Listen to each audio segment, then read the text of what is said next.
Morning, fellas, or good afternoon, depending on your time zone here. This is Manny here, Manny SS on Instagram. Thank you for coming to the video here. I actually was going to show you here how to change a alternator on a 2015 Chevrolet Camaro SS V8, all right, not the V6 models. We ain't no, just kidding.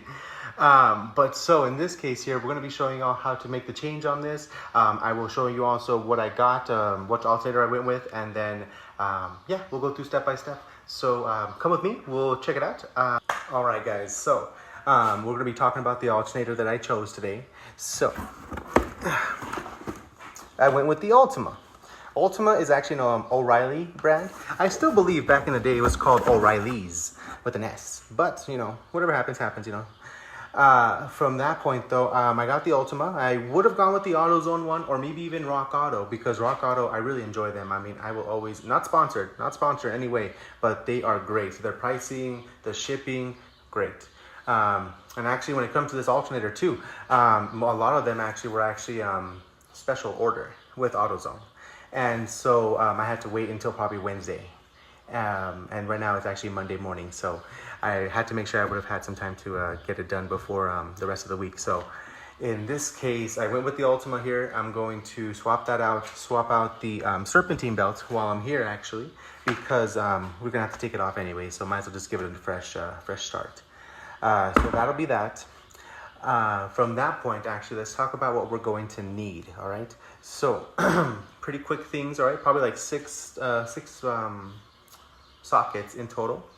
So, you may have to, if you have your own, like, perfect set, that's totally fine. Mine is not perfect. I'm using this Craftsman tool here, pretty good tool. I know Craftsman isn't the greatest, but it's still pretty good to me. But, so in this case here, I'm going to be using a 10 millimeter with this bad boy.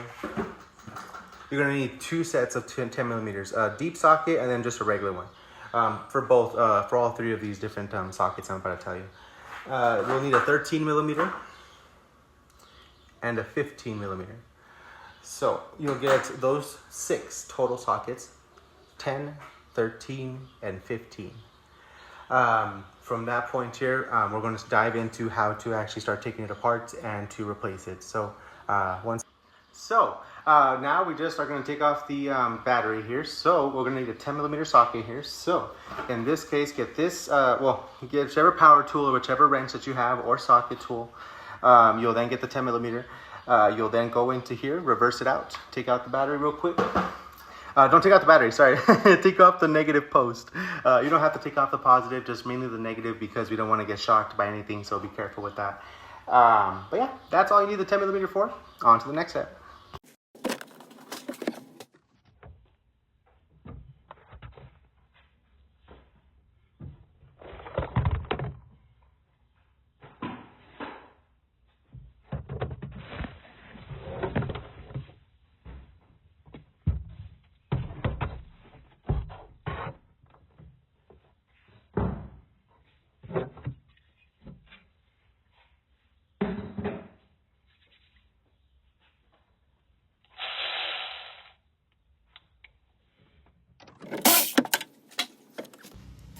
All right, guys, so we're going to be on the front side now.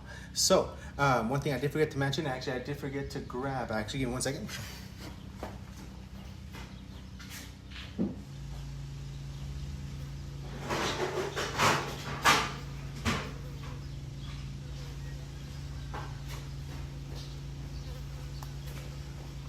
Oh, thanks for waiting there. So, even if you skip 10 seconds, that's totally cool. But so in this case, get what I'm trying to do here actually, so I'm going to take off the air intake. Technically speaking, I mean, the air intake doesn't have to come off. It just gives me more space, and I prefer all the space I can have, so yes. And in this case here, you'll use a flathead, depending on what you have, because honestly here, let me show you guys my setup here. But if you have a stock intake, definitely might be a little bit of a different change, but nothing too extravagant, right? Yes, 1 second. All right, guys, POV change. So in this case, I'll be using a flathead to take off this part of the intake. Probably this one also. This will be pretty quick. When it comes to these clear glass looking ones, you just have a little bit of a twist. They pull right out. Whoops. This is a little bit dirty. Yes, I'll clean that up later. So in this case here, though, we're going to take this all apart here. I'll do a quick 2 times, and then we'll continue.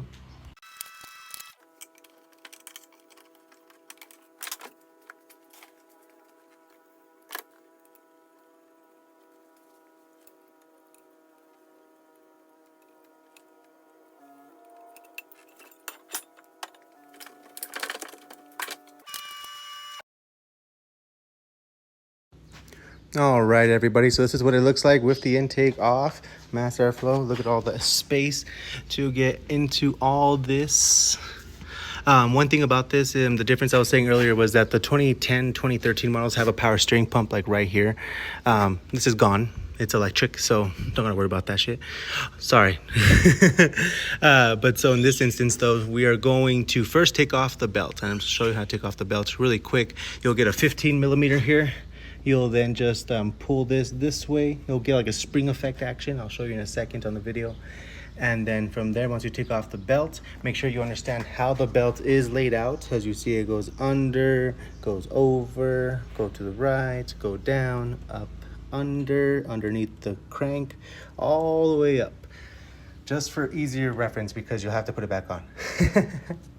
But yes, essentially though, we'll take off the serpentine belt, and then we'll start working on the alternator.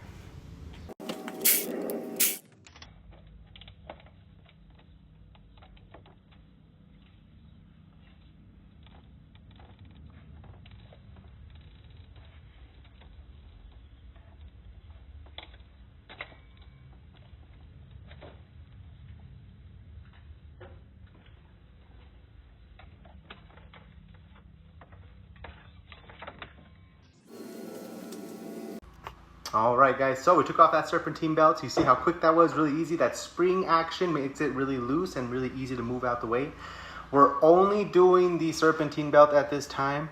The AC belt is separate, which we'll do on another video, of course, but this is just to make sure the alternator and the water pump. This is what the serpentine belt is pretty much handling, the alternator and water pump. So yes, this is still very good, very amazing. No cracks, looks actually like really brand new still, honestly. So we're gonna put this back on once we're done, and then now we get into the alternator. All right, you guys ready? All right, guys, so in this one, I actually took it off already, but essentially this clips onto the alternator. So essentially though, all I have to do is just hold on to this black tab, then pull out. So do the same there, take it off. Step 2, there's going to be a rubber shoe right here, if you can kind of see it. In this case here, there's going to be a 13 millimeter right in the back of here. It's going to be a deep socket, so you're going to have to, get yourself some room. And then, yes, take it off. So, it's right down there. You can try from up here or down there if you have the space, but I'm doing this way. Okay, nice. Everything is off now for this. So this is over here. I took it out. It was a nut. So it was just a quick little 13 millimeter deep socket with a ratchet. A little bit of a tighter space, but I mean, after a little bit of wiggling with it, we broke it off, and then I just was able to take it off my fingers. So easy peasy. Now to take off the last, I think it's these two. I got one bolt right here, and I got one bolt at the bottom here. Gotta take both those off, and then I don't think I have to touch the, oh sorry, mass airflow sensor. Wanted the tension right there. So this bolt is going to potentially stay. I'm gonna see, because I think these two only hold up the alternator. So yeah, we'll check it out.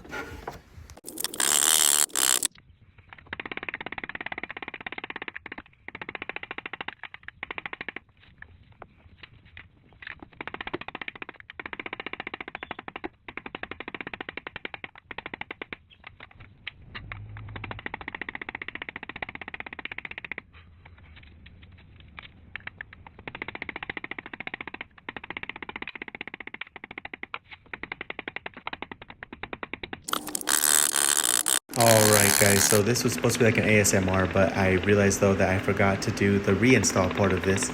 So as we're going through this here, I kept hitting it down with a kind of like a, I don't even know what to call that thing, but it kind of worked out. It was like this like flat, like kind of like a flathead, but not really a flathead, but I used that and a rubber mallet. From that point, it came off. I was able to kind of maneuver it from the hoses there. I kind of pulled it out towards the front of the car, and then moved it under where the belts were and the crankshaft, and I got it out. Same way with reinstalling, I put it from the crankshaft underneath and then kind of just maneuvered it in. From that point, just use a little bit of strength to push it upwards to get the alternator back in where the bushing was. At first, taking it off was hard, but putting it back in wasn't as difficult. From that point, put the bolts back on and you're all set. Nice. All right, putting back here, yes, it is a messy job.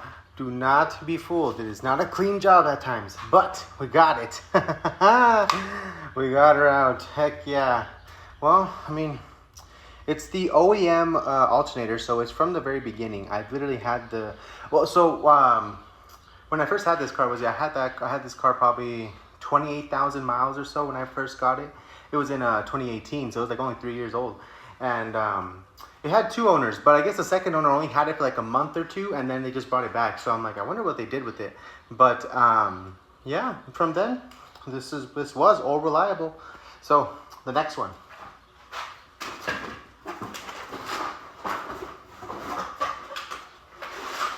Oh, bam! Before you return this part to the store, please call. We have a factory-trained ASC certified tech who are waiting to help. Help? Yeah, right. All right, so look how nice it is, though. I really like how nice it looks. Oh, it even has a little bolt already? Dang, they already thought of everything. Thank God. Yeah, all right, let's put this thing on.